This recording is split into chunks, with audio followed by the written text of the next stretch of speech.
Not gonna lie, I don't know what I'm walking into here, but I trust you guys always, so this is gonna be good probably. Hi guys, welcome to Leave Reacts. So hope everyone's having a good day. I know I am. We are back with Janis Ian for the first time on the channel. This is a request from our patron Bryan M, I believe. Thank you for your support, Bryan. I truly appreciate it. He requested 2 Janices this month. He had Janis Joplin and now Janis Ian. The track is called At 17, which is off of the album of the same name, I'm guessing. Or it looks like it was just a single. But it came out in oh my god, there's so much about this album, or this song. The B-side of it was Stars and Applause. It was released in July of 1975. This is the album version, so it's 4 minutes and 16 seconds, or I mean 43 seconds, I guess. The remix single version took off like a minute of it, basically. It earned her a Grammy Award for Best Female Pop Vocal Performance and Grammy nominations for Record and Song of the Year. And it sold over 1 million copies as of August 2004, which is 20 years ago, so it's probably even more now. It's been covered by tons of people, and apparently it is a very crucial and important song in the history and just canon of music itself, it seems like. And I love finding songs like those. So thank you to our patron Bryan M, and let's get started. If y'all aren't subscribed, please help a brother out. Click that icon right below my face. I'd really appreciate it. Apparently this song is written about a social outcast, and she read a story in the New York Times apparently and wrote the song about that. And she was either 23 or 26 at the time when she wrote it. I think that's what it said. All right, Janis Ian, At 17. 3, 2, 1, go.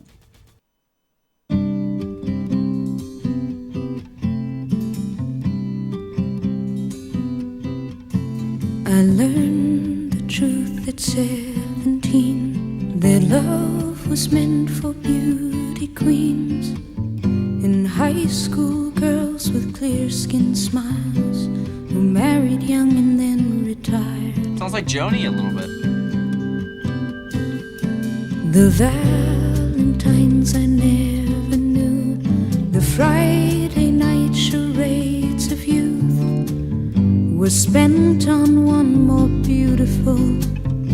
At 17 I learned the truth. And those of us with ravaged faces, lacking in the social graces, desperately remained at home, inventing lovers on the phone who called to say, come dance with me, and murmured vague obscenities. It isn't all it seems. It's 17. A brown-eyed girl in hand-me-downs, whose name I never could pronounce, said, pity please the ones who serve, they only get what they deserve. And the rich relation hometown queen marries into what she needs, with a guarantee of company and haven for the elderly. Remember those who win the game, lose the love they sought to gain, in debentures of quality and dubious integrity. The small town eyes will gape at you in dull surprise when payment due exceeds accounts received. It's 17. Yep. These lyrics are amazing.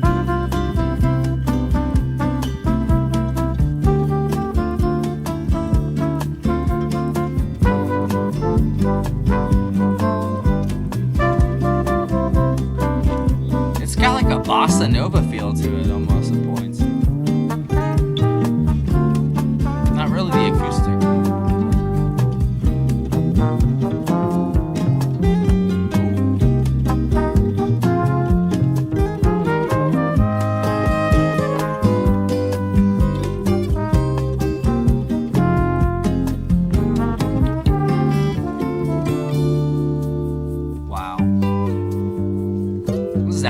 gorgeous.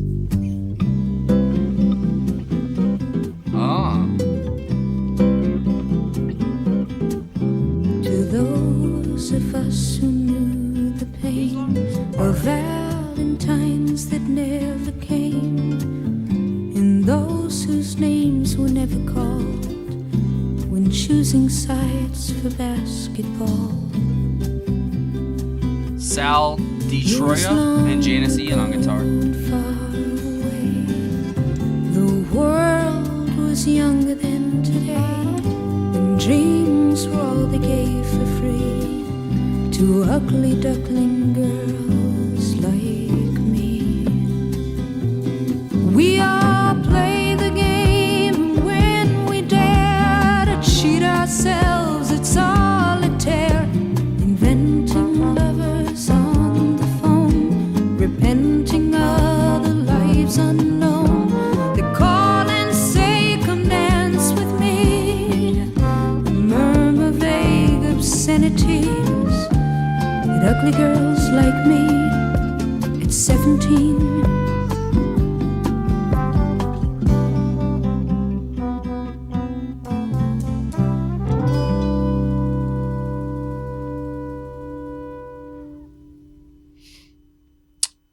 Wow.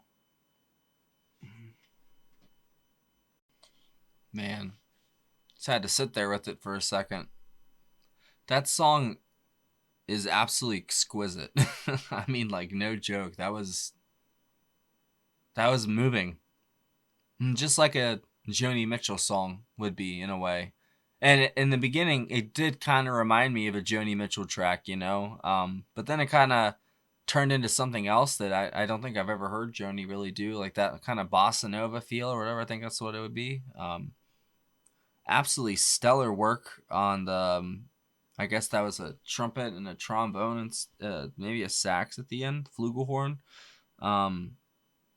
Yeah, there was a nylon guitar by Sal DiTroia, Janis Ian as well, percussion by Barry Lazarowitz, trombone Alan Raff, acoustic bass Richard Davis, acoustic steel string Janis Ian, Al Gorgoni, and David Snyder. The vocals and arrangement for the horns, Janis Ian, drums by Barry Lazarowitz, and flugelhorn by Burt Collins. There you go. And it was huge. It got tons and tons of covers by all kinds of mostly female artists. There's a couple guy artists in here too. Especially I think Celine Dion did one, Carly Rae Jepsen, which is from like my generation basically. Man, what a absolute punch to the chest that song is, but it kind of picks you up afterwards and like pats you on the back, like says, "It's all right, kid, you know, maybe next time." Man, it feels, you know, as somebody who actually at 17 was not doing well. I kind of peaked early. I had like mountains, let's say, you know, if you were going to look at my life, no matter what, ups and downs, ups and downs, ups and downs, literally. It's been the definition of my life. But it's at the age of 17, I graduated actually because I dropped out, got my GED like a year early because I needed more time to party and smoke pot and stuff. But at that point, I had really let myself go. Like at the beginning of high school, like I was just a normal looking dude, you know, and I was all right, you know. But as I got older, and I think like around 16, 17, I don't know. I started just not really doing anything or working out or exercising. I'm not just, you know, smoking pot, playing video games, and, you know, and I put on a lot of weight and I just didn't care about myself back then. You know, I still had a lot of unresolved issues like with my dad and stuff. And obviously I hadn't even really gotten to like the worst part of my addictions and stuff yet. And it just, it was a rough time for me. And I think the pictures that I looked back on that I had mentioned to you guys before a couple videos ago that kind of made me feel bad. I was 17, I think. I was either 17 or 18, and I was the friend that, you know, brought people together, but then they kind of become like better friends than you are with them. You know, that's the person that I was around that age, and It was probably because I looked crazy. I didn't look crazy. I was an ugly duckling, shall we say? And that's funny because I wasn't like that at first, but I let myself go pretty bad, man. I'm not gonna lie, and I was just really hurt, you know. I just didn't want to feel or think of anything, so um, I just kind of sat there, you know, and played video games and spaced out. Where I was partying and people were there and we're just drinking and sitting around, you know. So I don't know, but 17 is a rough age for I think everybody. And she captures it very well here. Apparently, the girl was actually 18 in the New York Times article, but she wanted to move it down to 17 because she used what is it? It's so much on this. Um, so it was from her album Between the Lines. It was released in 1975. So she wrote the lyrics basis of a New York Times article and used a samba instrumental. And Brooks Arthur produced the final version. It's about a social outcast in high school. It's a type of anthem. That's what critics have said, of course. It's been praised out the wazoo, like we already said. But where did it go about? Okay, so in the article, the girl was 18, but Ian changed it to 17 to fit with her samba guitar instrumental. She recalled feeling uncomfortable while writing at 17 as it predated the confessional song trend of the 1970s. She was also uncertain about writing about high school when she had never experienced a homecoming or a prom. She said she purposely took her time with the song to ensure it did not lose its intensity, and she repeatedly stopped and started work on it over the course of 3 months. At the time, she was living with her mother. It was very tense, and she was worried that she stole the melody from a different song and consulted friends about it. She described it as just honest and straight from the heart, and it felt different from folk or pop music. See, there's a lot more to it, but I'm not gonna like keep y'all here forever about that.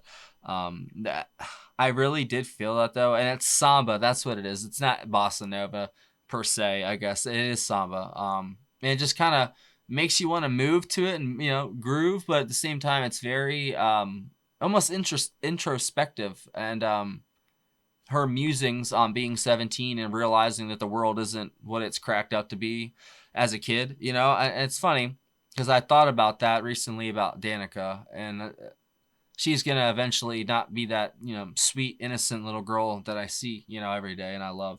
She's gonna be a person just like me, and she already is, you know what I mean, but not an adult, and it's, I don't know, I just don't want, she's got so much imagination and wonder right now that it's she's just the cutest thing ever. She's so sweet. You guys see her when she comes in. She's literally the friendliest thing in the world.